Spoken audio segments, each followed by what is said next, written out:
At this time, we're going to go to item 4A on the agenda, the department's presentation with respect to Asian American and Pacific Islander Heritage Month. Good morning. Shall I begin? Please. Okay, thank you. Thank you, President Briggs, Commissioners, Chief Lambrata. Thank you for allowing us time to briefly discuss the AAPI Heritage Month. I'm Deputy Chief Blake Chow from Operations West Bureau, also the AAPI liaison, and in that role I represent the department to ensure that we are in the forefront of working with our diverse AAPI communities and bringing them together and ensuring our communities are safe. And also working with our other law enforcement partners such as the DA and CA to ensure that AAPI crime issues are given their due diligence. So our presentation today is going to be twofold. First, we're going to attempt to kind of tie in the AAPI, LAPD community efforts, longstanding efforts into our AAPI representation in our ranks. And that'll be discussed in further detail by Commander Tom, representing the Law Enforcement Association of Asian Pacifics. But the bottom line is that our community looks at us and really wants to see themselves. And our ability to outreach and engage is much easier when we look like those that we serve. So I always like to start my presentation. If you'll indulge me, I want to kind of tell you my family story, but I promise you it'll be brief. My grandmother came to this country in 1913, and she took a steamship from China to Angel Island, which took 4 weeks. And in the end, my grandparents, who had no education, became farmers up in the Sacramento Valley area, and they had 8 children. 4 of my uncles served in every branch of the armed services during World War II and the Korean War. And the reason I bring this up is because everybody in this country shares the same story.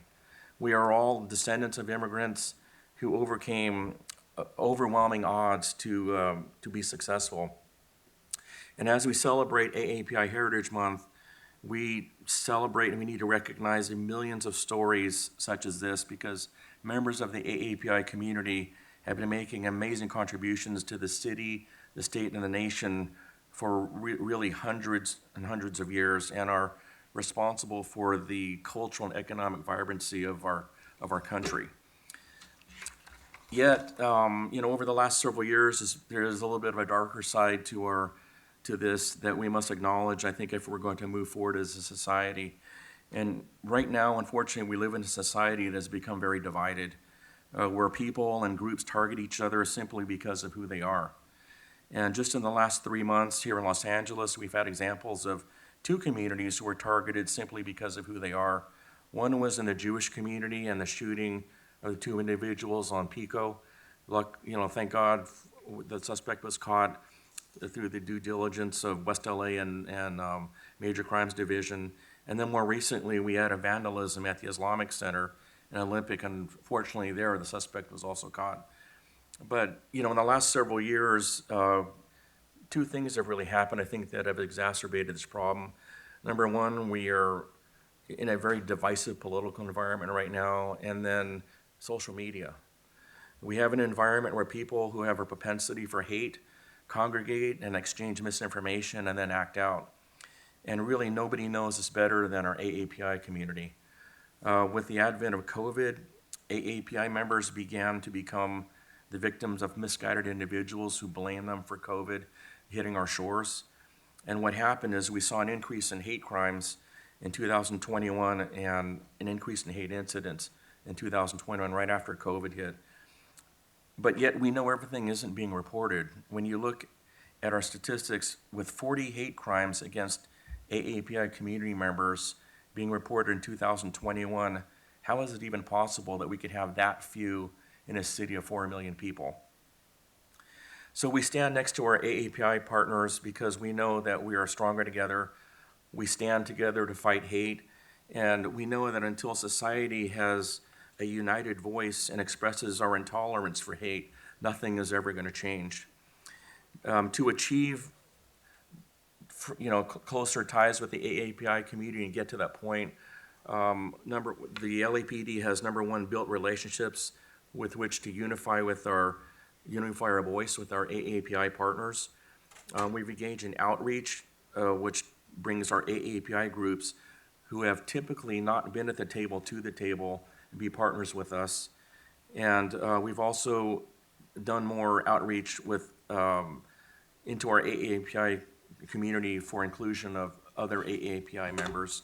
And then finally, we've engaged in education, which I think is very important, so we can teach our other AAPI community about hate crimes, how to report and why to report.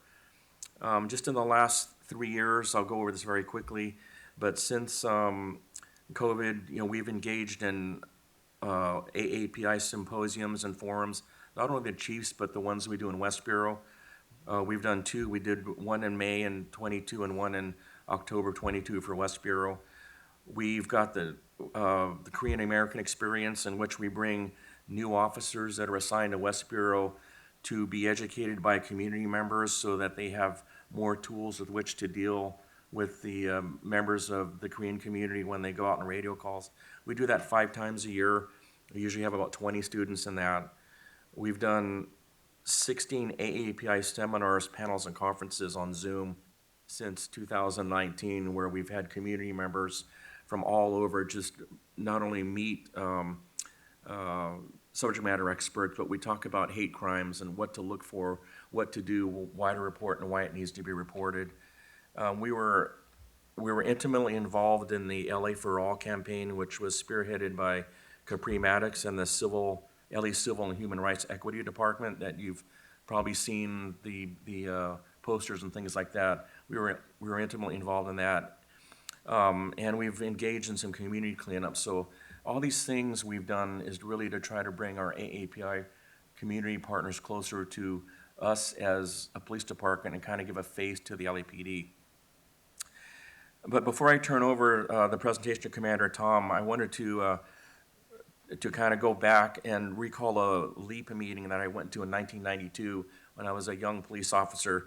I was a young police officer and I attended my first LEAP meeting in Chinatown. And after the meeting, I remember standing in the parking lot in Chinatown at 10 p.m. and I was talking to, he was then a sergeant, but he retired as Deputy Chief Terry Hara. And I asked Terry, I said, why don't we have any Asian command staff officers on this department? Because at the time, the highest Asian command staff officer we had was a lieutenant, and that was Paul Kim. Some of you may know him. And Terry said to me, he goes, Blake, wait, we have to wait here, or just wait. We will have to work our way through the ranks because we're just being hired right now. And as you're going to see with Commander Tom and his presentation with LEAP, Terry Hara was absolutely right. It's completely different than it was back in the 1990s when I came on. So, John, I'll hand it over to you for your LEAP presentation. Thank you, sir. So my name is Commander Jonathan Tom. I'm Assistant Commanding Officer of Operations West Bureau, and I'm the current President of Law Enforcement Association of Asian Pacifics.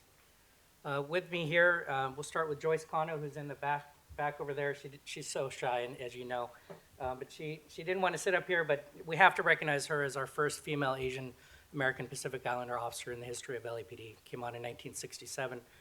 To my right is retired Detective Ben Lee, who's also an active reserve. That's why he's wearing his uniform. Came on in 1977. Retired Lieutenant Russ Wong, hired in 1981. He is the great-grandson of Officer Lung Yep, who was our first Asian American Pacific Islander officer. And then retired Lieutenant Mike Ying, who was hired in 1886. All three of them were co-founders of LEAP, along with many others, but also, importantly for us, they were all past presidents of the organization. So because it's Asian American Pacific Islander Heritage Month, we thought it's important to bring back some of the people that really were responsible for much of our heritage. So I do have several board members that are here in attendance. I'm not going to call them all out, but if they'd like to stand and be recognized, they can do so. But also I want to point out NAPOA President, National Asian Peace Officer Association President, Detective 2, Simone Bank-Versailles is here in the audience. And she's the national president of the National Asian Peace Officer Association. Again, that's the parent organization, so we have a great representation nationally as well. So history and purpose of LEAP. LEAP was founded in 1991 by a group of AAPI officers in Southern California as a fraternal organization to share innovative ideas and friendship in support of its interests of the diverse membership. Our goal is to educate our members, prepare them for promotional opportunities, and advocate for them. And LEAP strives to highlight the significant contributions and talent that its members offer to the field of law enforcement. We currently have over 250 members, and that comes from a diverse cross-section. So we're proud to say our membership is not only AAPI, it's many different ethnicities because we all support each other. That's a theme that you'll see later on. Our mission is to promote diversity within the law enforcement community and to assist in opening doors for advancement through leadership, training, education, and mentorship. We actively work in partnership and collaboration with all of the affinity groups. So we really believe that all of us working together supports all of us. There's the old saying, rising tide floats all boats. That's been famously said by many politicians. In researching that, I found out that that comes from 16th century China. It was a proverb that was said, so it's kind of coincidental that that happens that we're talking about this during AAPI Heritage Month. So we can go over a lot of this, but essentially AAPI Heritage Month, Congress had approved that in 1992. It started in 1978 as a week. And it commemorates the Japanese Americans that came in May of 1843 and the Chinese Americans that contributed to the completion of the Transcontinental Railroad in May of 1869. And the AAPI, what does it mean? All people of Asian American or Pacific Islander ancestry who trace their origins to the countries, states, jurisdictions, and/or the diasporic communities of these geographic regions. So here in California, specifically in America, we often think of AAPI as Southeast Asians, but really, this really encompasses the entire continent, and we've recently added many members that are Persian background, Pakistani, Indian, Malaysian, et cetera. One of the things we want to talk about is that to look to the future, we really have to recognize the past, and unfortunately, sometimes it's a dark past. It's not comfortable to talk about, but in 1871, 2 years after the formation of the LAPD, it was reported that LAPD officers stood by as a group of approximately 500 people in a mob descended upon Los Angeles' original Chinatown, and they essentially beat and hung 18 ethnic Chinese. This was approximately 10% of the entire population of Chinese in the city at that time. That group of 500 that I mentioned as the mob, they represented approximately 10% of the entire population of the city at that time as well. Juxtapose that story and that image with this year's Golden Dragon Day Parade. So we had a really wonderful turnout.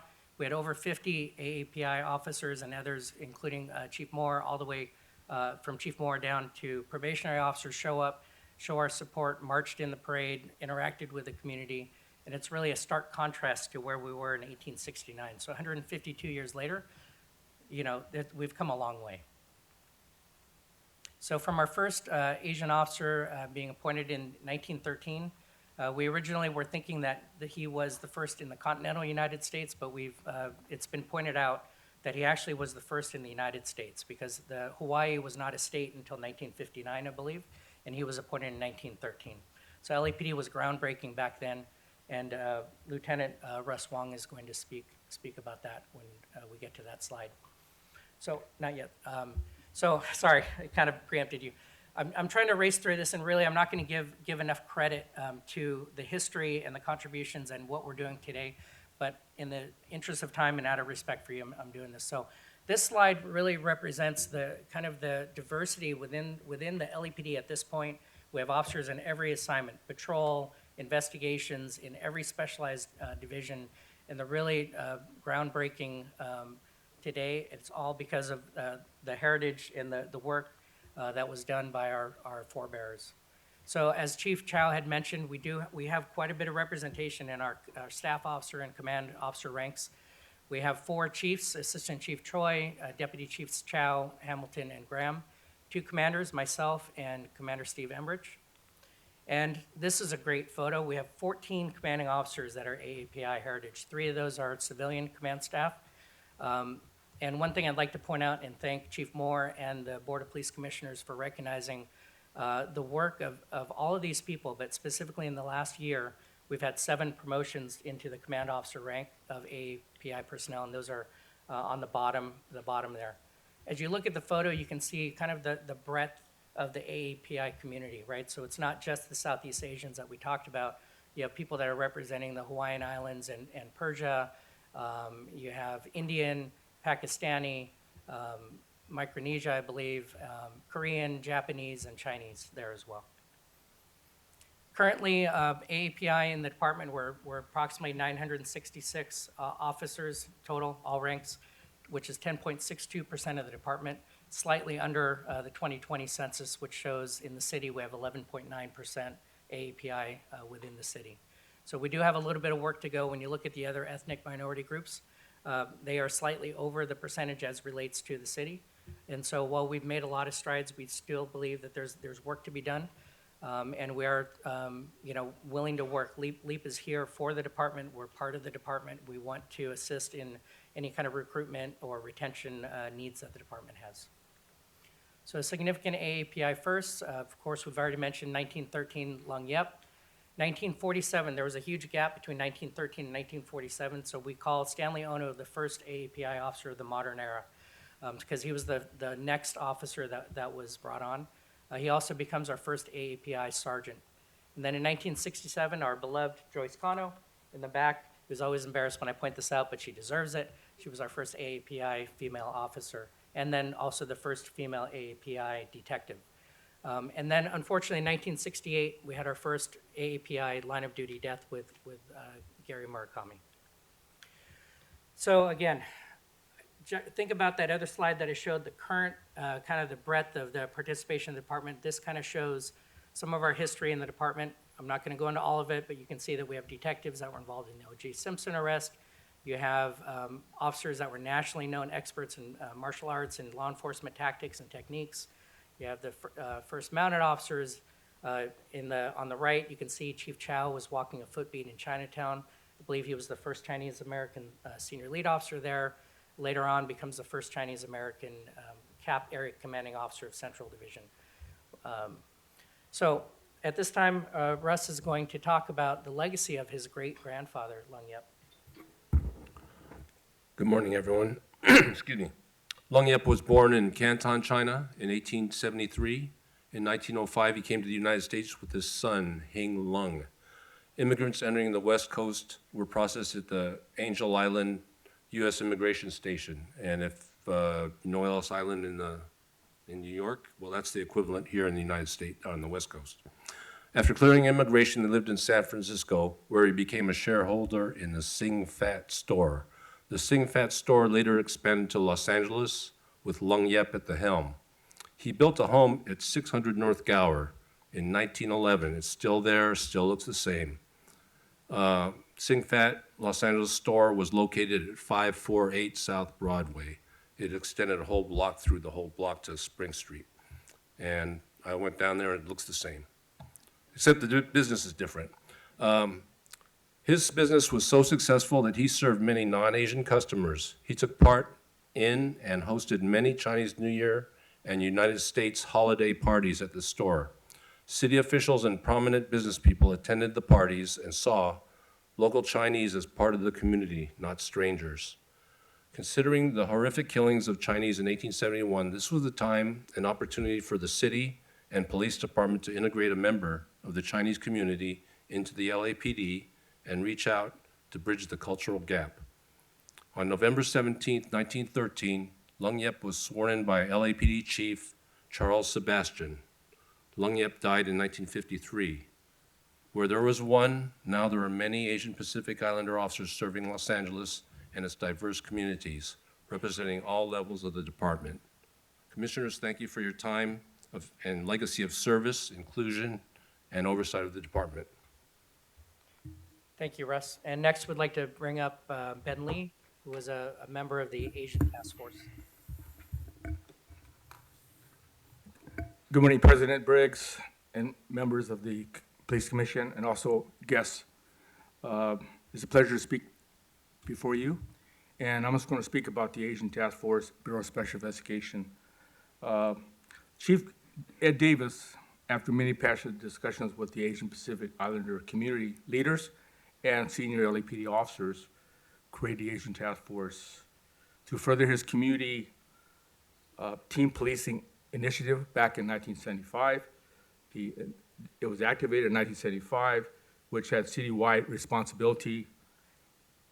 And also, the unit consisted of 5 officers, 2 supervisors, which were city certified bilingual speakers in Asian languages and were bicultural. 2 civilian employees, which all were of Asian Pacific heritage, housed at Parker Center in room 116. It's kind of famous. The unit was excuse me. The unit was responsible for investigating gang-related crimes, homicides, forgeries, extortions, grand thefts, any crimes which the victim was unable to communicate in English well or required cultural intervention. ATF assisted with developing training videos, training bulletins related to Asian Pacific policing. A notable case that came out of the unit was in 1974, we had a robbery of a Chinatown jewelry store where 2 responding officers, uniformed, went to the silent alarm. They were quickly engaged by 4 suspects in a gun battle, which resulted in the death of 1 Los Angeles police officer and a seriously wounding of his partner. 2 suspects were killed. 1 suspect was wounded, and the other was uninjured. The wounded and the uninjured escaped through the back door. And both suspects were captured within 20 hours of the incident. And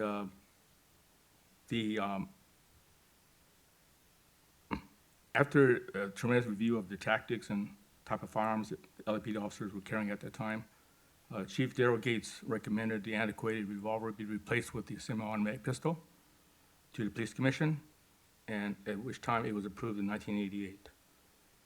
The unit was deactivated in 1990, and since we talked a little bit about hate crimes, Assemblyman Torres came to Asian Task Force and interviewed our supervisors, which helped him with introducing hate crime legislation.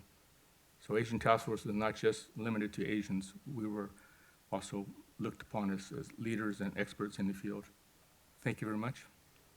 Thank you, Ben. And at this time, I'd like to bring up Lieutenant Mike Yang to talk about the LEAP origins. Good morning, Commissioners, Chief Labrada, and attendees. When I joined the LAPD in 1986, there were less than 50 officers who were of Asian Pacific ethnicities, roughly 0.6% of the department's sworn workforce. At the time, the department considered us in the same class as Caucasian officers when it came to recruitment, promotion, and selection for coveted positions. Unlike Oscar J. Bryant and Laleh, AAPI officers did not have a voice to address concerns to the upper management of the department. Since the inception of LEAP in 1991, it was not only committed in providing mentoring and career counseling of its members, as well as non-members, but it also actively assisted the department and law enforcement agencies in better understanding different cultures and policing needs of Asian Pacific communities. As of 2021 U.S. Census, there are almost 3.9 million residents in the city of Los Angeles, and approximately 12% are Asian Pacifics. I'm sure we can safely say LA is home to the 12% who are immigrants and their descendants from 48 Asian nations. That number would increase significantly when the undocumented and visitors are included. Since 1991, the department's number of AAPI officers grew to approximately 966, which is 10.6% of its sworn workforce. Currently, there are 20 AAPI command staff officers from the ranks of captain to assistant chief. I credit the department for its accomplishments in recruitment and promotion of AAPI officers. However, it took more than 3 long decades. Asian Pacific communities in Los Angeles continue to grow in demographics, and so are their needs for quality policing. I would like to encourage the department, from police officers to the Board of Commissioners, to continue to seek best policing practices for each and all of diverse communities in the city of Los Angeles in partnership with Law Enforcement Association of Asian Pacifics. Thank you. Thank you, Mike.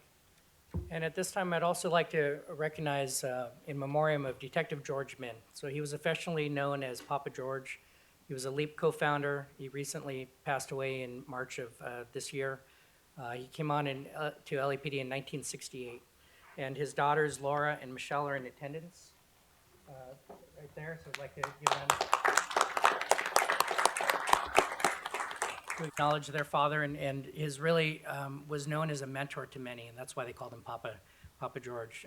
But so he helped so many in the generations prior to me and people in my generation and beyond. So thank you very much for his support and guidance. And that concludes our presentation, and we're available for questions if you have any.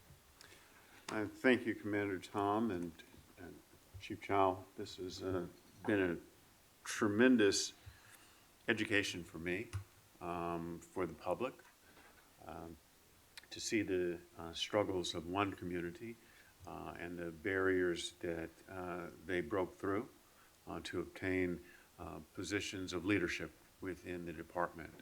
And I know that there is still work to do because, as you pointed out, you have what is it, approximately 9% of the workforce here, but you're 12% of the community, so there's still some strides to make. So I want to touch on that point. What type of recruitment efforts is LEAP undertaking to bring visibility to the AAPI community and then recruit those who want to serve our city? So part of what we've done, sir, coming up, I believe it's on the 20th, the recruitment division is putting on an AAPI hiring summit. So they're inviting the public, and they've asked us to assist them. So we are pushing that on our social media. We're using our community contacts to push out the flyers for those events. Whenever they need AAPI officers to be represented in photographs for brochures or flyers, or they have language needs or whatever, they look at us as a resource, and so we're available to provide that information. Myself and I believe 2 other LEAP members will be speaking at that hiring summit. I don't want to misspeak on the date, but I believe it's May 20th. I'm not sure. It's a Saturday, coming up, I think 2 Saturdays from now. And so those kinds of things are what we do.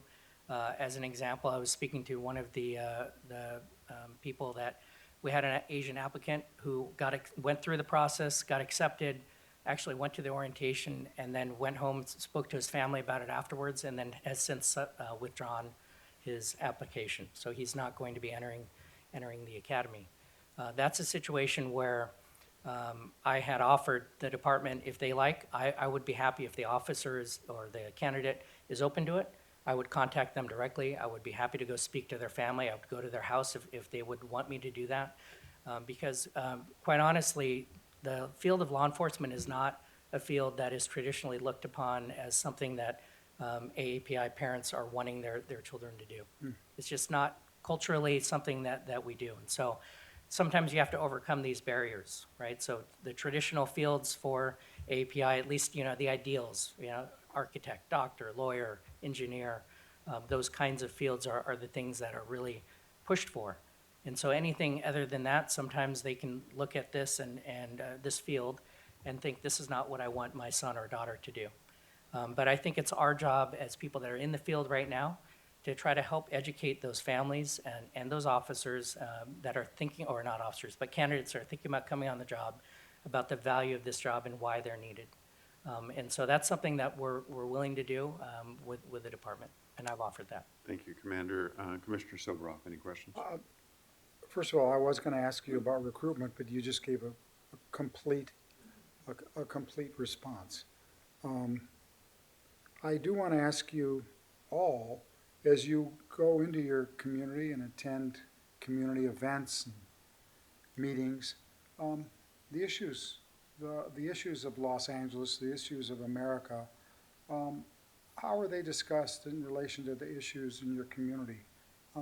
Guns, drugs, gangs, mental health issues, hate crimes, homelessness. Are they discussed in your community meetings? And how are they uniquely discussed in relation to the communities? Yes, one of the things that I talked about was all the community forums that we were having, not only just for AAPI, but, our Jewish community, our Muslim community, et cetera, that we they were having, and that's where we really get into the nuts and bolts of those things that you're talking about, Commissioner. And, you know, hate crime is out there, and it is something that we continually have to beat the drum, so to speak, so that people don't stop thinking about it. And so we do that. We talk about hate crimes, how to report, why to report, because everybody that's at those forums has a story where they saw something. And as you can tell by the numbers that they're not everything's being reported. But also, they do bring up other issues that are affecting their community. And I would say probably the number one thing that they're bringing up right now is mental health and homelessness. Those are the things that are really impacting their community kind of on a daily basis, no matter, you know, what type of forum we're having in the city. So, you know, that, From within the community or from outside the community being? no, being in the community, those are the things that affect, where they live, their businesses, things like that. And that seems to be the number one thing that's on their mind right now, that comes up quite a lot. And then follow that up with the plethora of guns that are out there right now, and the guns that are used in robberies. That is also a concern. I would say those are probably two of the biggest things that I see impacting the AAPI community right now. But because we're having the forums and because we have all our captains there, we're able to kind of connect them and with their area captains and start working together on some of the locations. We've had 3 inside safe locations from the mayor's office that have been in West Bureau that have, we're going on to a 4th this week on San Vicente, from what I'm told. So the information we're getting from the community is channeling through our command staff up to the powers that be, so we're able to address those problems. Yeah, I was, I have to go back to recruitment for a second. As I look at from generation to generation, the pride in the officers in the community, I see hope that continues, because that's such a difficult issue in the department generally. And then when you explained the reason why, and you know, sometimes you have to go or try to go visit the parents and say, hey, you know, he should be just as proud of a doctor, et cetera, being an officer. And what strikes me is that in this department, relatively uniquely in America, are opportunities for growth in all kinds of professions within law enforcement. And I wonder if that is that a selling tool to those parents, to those people who push back? I believe it is, sir. You know, part of, I think the concerns that any parent would have is my son or daughter going to be on the front lines? Are they going to be in constant danger? Are they going to get killed? Are they going to be able to live in the community that they live in now? Do they have to move far away? There's so many questions, and you know, to your point earlier, what are the concerns that the Asian American Pacific Islander community have? They're the same as every other community. They all want to live and work and exist in their communities the same as everyone else. They have some specific issues that they're dealing with, but culturally, the field of law enforcement is just not something that in other Asian countries, particularly in the older generations, that they looked upon as something that was the most honorable, the highest esteemed. And so to try to explain to them that it's different. In Los Angeles, in the state of California, in the United States, being a police officer is a very honorable profession. You can make an impact in the community. You can make a good living. I mean, this is the reality of why you choose to do different jobs. And so to talk about all of those reasons why, and in fact, there's over 250 different job classifications within the department. There's so many different jobs that you can do within the Los Angeles Police Department. There's many opportunities, and the fact that Chief Chow and myself and Assistant Chief Choi and Chief Hamilton and Chief Graham and others that we're talking about that are so high in the organization, any Asian American Pacific Islander candidate or officer can look at us and see that they can make it also. Previously, that's not something that truthfully they could see like, oh, well, maybe someday I could be a captain, or I could be a commander, or I could be a chief, because there never was one at some point in our history. The fact that all these people are here now is something that you can point to as a recruiter to say you can not only be an officer, you can be a detective, you can do all of these things. Anything you want to do within this organization, you can do. But part of, like you're saying, sir, our job is to help them and the families see all of these opportunities for what they are. I have a question for Laura and Michelle, if you're at all comfortable in responding to this. Probably, I mean, I know for myself, I never met your dad. You want to tell us a little bit about your dad, about growing up with a cop as your dad? Are you guys comfortable in spending a minute? Or is it too emotional for you, or, yeah, please.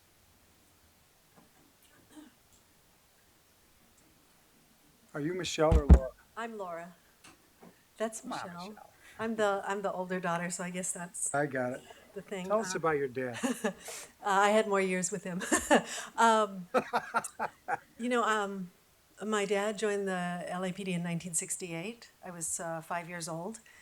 And actually, before then, I lived with my grandparents because my parents were very young and they didn't have a lot of economic stability.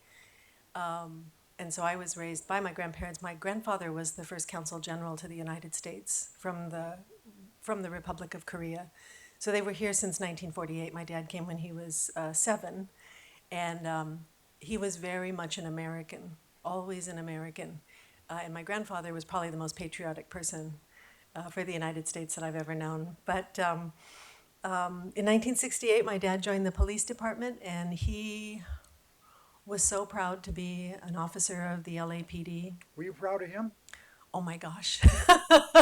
To school and say, this is my daddy? and You know, stuff? yeah, you know what? Well, yes, one time he came to my class and did on a career day, and they did and he brought he sharpened a bunch of pencils, and then he showed us how they make fingerprints, and so we all did fingerprinting, and I think I was probably in second grade. I think I told John a little earlier that when my dad was first on the police department, he had traffic control, and he was wearing the white gloves. And my aunt got my grandmother and me in the car, my halmani in the car, and she said, "Let's go see your dad." And so we drove through the intersection, and then we circled around and we drove through the intersection. Sweet. And after the third time, he was like, "Go." So, okay, but my dad. My dad loved being a police officer. He thought it was the highest calling. And he spent, the reason he was known as Papa George was because he spent so much time trying to help other Korean people, but also of other Asian heritages, become police officers. He wanted to encourage more people to take this position and to be of community service. He just really thought it was the highest level. And in our family, we do have doctors and teachers. He was the only lawyers, and he was the only police officer.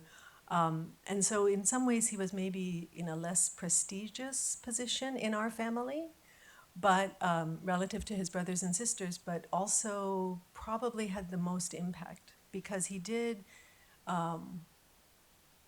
help so many people. And at the memorial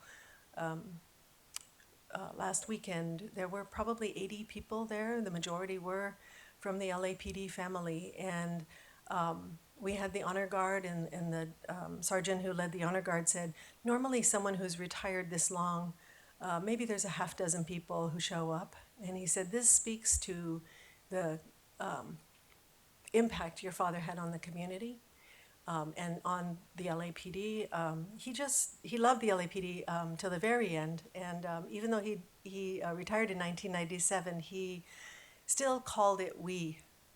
Did you see what we did? Did you read in the paper what we did today? And that was just part of it. And he instilled, I think, in my sister and me, principles of integrity, lawfulness, but more than that, doing the right thing, speaking up, being present, not turning away when things are difficult, just having integrity. That's really what he personified, and that's what he wanted to bring, I think, to everybody that he helped. I think he helped probably 3 or 4 generations of subsequent officers, and it's amazing to see some of the gentlemen that I knew as a little girl that are still here in the front row, and it's astounding to me. So we're very grateful for the life that the LAPD gave my dad and us by extension.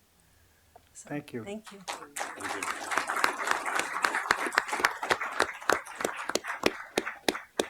Thank you, Commissioner Soborov. Commissioner Kalanche.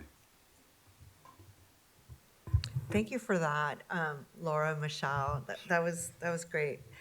And thank you for the presentation. I think that these are the best retro pictures. I'm really enjoying these pictures. I just have a follow-up on some of the hate crime. I know, like in the last couple of years, there's been an effort to get the community to increase reporting, which is like very important. And the numbers, weren't really matching what we were seeing, right? The numbers of reported hate crimes wasn't really matching like the seriousness of what was happening out in the community. And I know that we've had presentations where we've invited Asian Americans Advancing Justice and other groups. So I just wanted to follow up to find out if the reporting is increasing. Are we getting more folks involved in wanting to report? I mean, I don't want, it's kind of interesting because I don't want to say like we want to increase reporting because we want to make sure that these incidents are not happening. But if they are happening, are people reporting? And any other efforts? I think it's really important. The last few years have been very difficult for the Asian community in Los Angeles, and I would say across the country. So I just want to see like what efforts and what's working and what's the status of all that work that you're doing out there Sure. with the community. Thank you, Commissioner. Actually, the reporting has gone down. So as I mentioned, in 2021, we had 41 AAPI reported hate crimes, and then in 2022, that went down to 32. And this year, we're on year-to-date, we've only got 11. And just intuitively, that those numbers are not accurate. When the LAPD, anybody that reports a hate crime or hate incident generates a response by radio car. That's how we handle them because of the fact that there are situations where the victim needs to be kind of handed off and maybe given services and things like that. But recently, I think there's a couple things that happened. Number one is, really quite honestly, the message to report and to do something about it can really never stop. Because I've noticed that, once we get on a campaign, if it tails off a little bit, so does the reporting. And it's because it's not being kept in the forefront of people's minds. So that's a campaign that really probably will be going on for generations. The other thing I think, there are people that don't want a police officer to show up and report it. And we have to acknowledge that because it's a fact of life. So I worked with Jomana Savan, and she works for Capri Maddox. We met with Communications Division as well as the city's 311 and 211 and put a system in place where if you don't want to report by calling 911, you can call 211 and report it through there, and they'll screen the call. If it's a crime and requires a police officer, they'll make that offer to the caller, but they can report it there. There are probably a lot of ways I think that, let me say this, when we work with the community groups, the numbers that they report are much higher than the numbers that we report. So based upon that not everything's being reported. At all the forums that we have, we reiterate the way that you can report and why to report and how to report.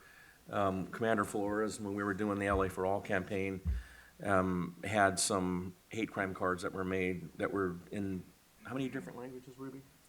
Four different languages we handed out to officers so they can give them to people that show how to report. Those are all things that we just need to keep doing and looking at the numbers and seeing if we can get to a point where people are more comfortable reporting things.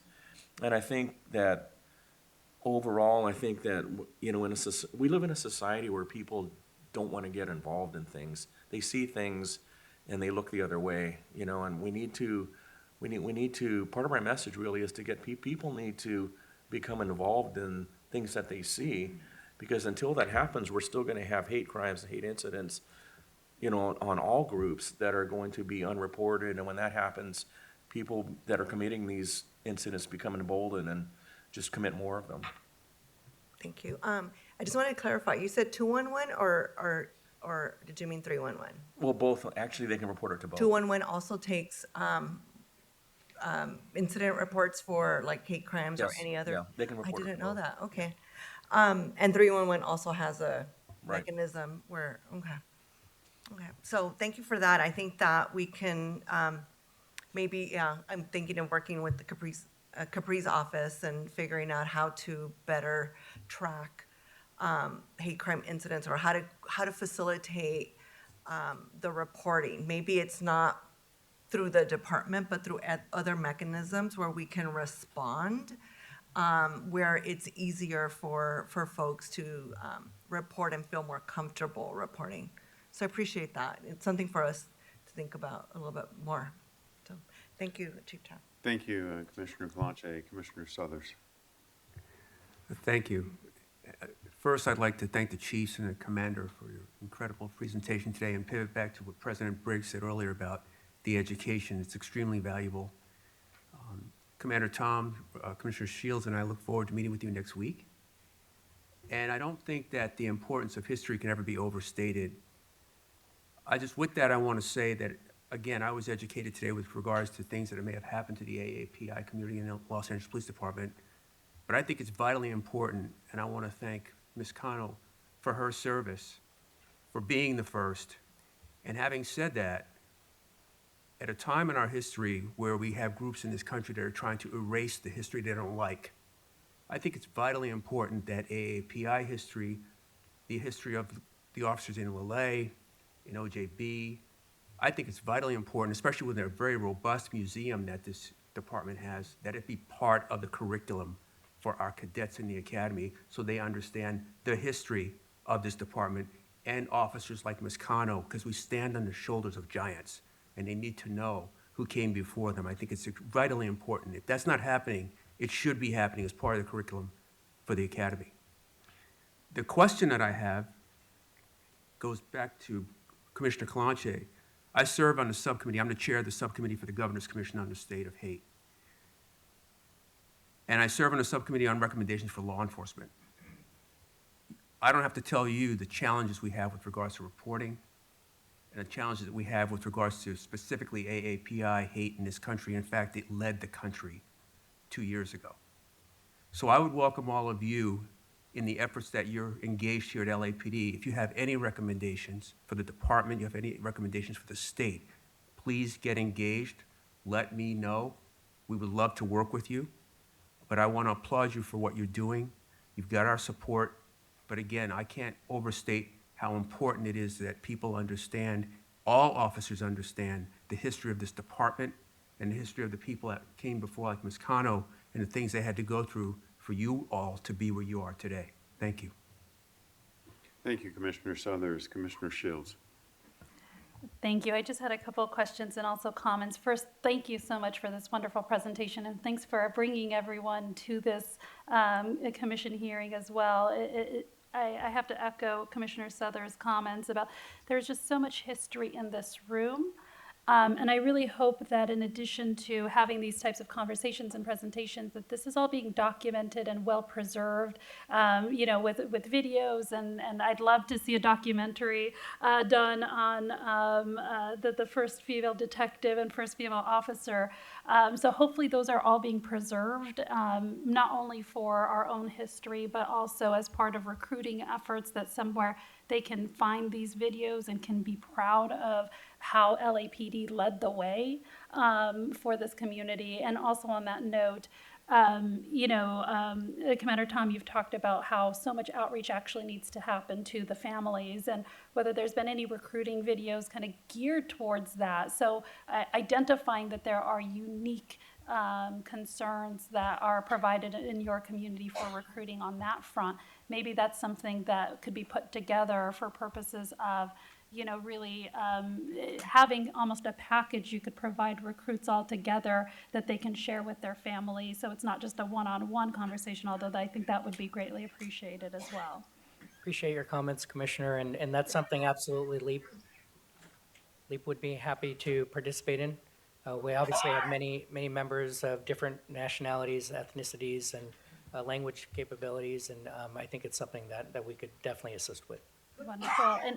And I was very happy to hear about all of the collaboration you're doing with other community groups, because that is really the place where the community feels comfortable going. They don't always call the police as a first instance. And I know like Asian Americans Advancing Justice have a pretty robust reporting mechanism, and that they probably have more accurate numbers than the LAPD does. Has there been a partnership with these community groups where there's a mechanism for, marking down, like when someone reports an incident or a crime to these community members, if they can just check off a box of like, can we share your information with the LAPD for follow-up, or is there any kind of collaboration or discussion like that? No, there is a partnership between those types of groups and the LAPD that, that exchange information. I don't know about the waiver. We'll have to follow up on that and find out if that's something that they ask and, when they're interviewing people that are reporting hate crimes or hate incidents. That may just be something, especially if the communities that you're working with see the passion and the fact that the citizens' concerns will be taken seriously and not dismissed, that they may be more willing to, if the community partners are vouching for the LAPD, that might just be an opportunity for them to create that bridge. And if they're just willing for them to pass along that information to you and their contact information, and then, they're approached by, an officer that is going to be sensitive to their concerns, that just may result in increased relationships with the community. Thank you. Thank you, Commissioner Shields. Commander Tom, I believe at this time we have a video from you. Yes, sir, and I believe you already have that video. This was created by Media Relations.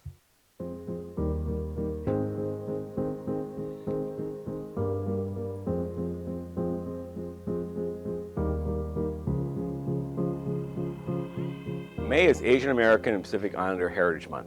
I'd like to take this opportunity to thank our entire AAPI community and pay tribute to the generations of Asian Americans and Pacific Islanders who continue to enrich America's history and are instrumental in its future success. Our relationship with the AAPI community is important in enhancing our community's confidence and trust in our department. Critical in building that relationship and trust is ensuring our diversity within our department, including members of our AAPI community. Over the years, we've seen our AAPI membership in our department grow, and individuals ascend to the highest levels of our department. And while I'm proud of the work that's been done this far, I recognize there is still much more to be done. I'm Commander Jonathan Tom of the Los Angeles Police Department. I'm the Assistant Commanding Officer of Operations West Bureau and the current president of the Law Enforcement Association of Asian Pacifics, also known as LEAP.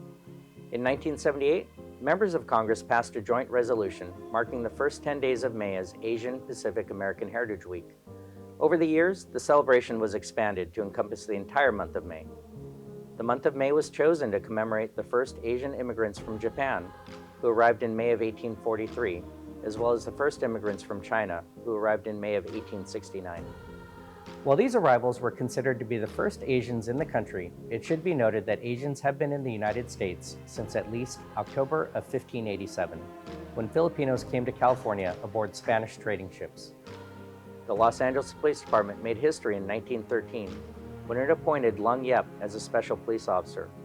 Officer Yep's appointment was significant because he was the first APIA officer in not only the department, but in the entire continental United States. There have been many APIA milestones to celebrate since then. The Los Angeles Police Department is committed to serving all of our diverse communities, which includes the multitude of Asian Pacific Islander communities within the city of Los Angeles. According to the U.S. Census, there are nearly 500,000 APIA residents in the city of Los Angeles. over 1 million in Los Angeles County, and over 7 million in California. But the department nearly matches the composition of the city. My name is Vanessa Vimawan. I currently work Hollywood Division. I am passionate about running. I love to read. I am a second-generation police officer. I'm a father. I'm a proud girl dad. I'm a husband. I'm a son. I'm a Christian. I'm a proud immigrant from the Philippines. I'm Susan Chu. I work out of Office of Operations. I'm a wife. I'm a sister. I'm an aunt. I have 3 beautiful rescue dogs, Layla, Brittany, and Titus. I love to travel. I'm a geek. I love Comic-Con and collecting items. I also like to crochet on my off time. I am an investor. I am a runner. And I am a gamer. I am a brother. I am a son. I'm an uncle. I migrated from Taiwan to this country when I was 14 years old. I am the first police officer in my family. I'm a husband, I'm a father, I'm an avid outdoorsman. I enjoy hunting, fishing, cycling, and working out. Our forebears come from all walks of life and have contributed greatly to this wonderful community and country.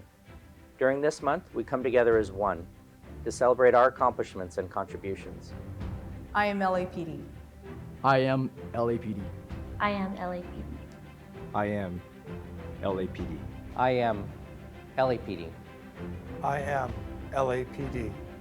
The department recognizes the outstanding work, entrepreneurship, innovation, and accomplishments members of the AAPI community have made in Los Angeles and our nation. On behalf of every member of this department, thank you.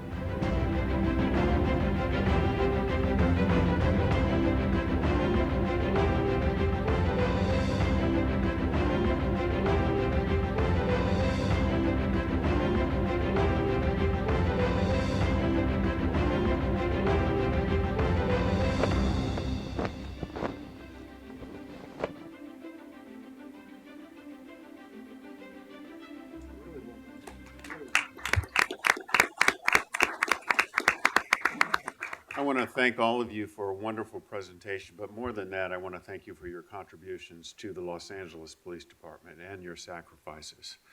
We have a long way to go. We'll get there. We'll get there together. Thank you, everyone.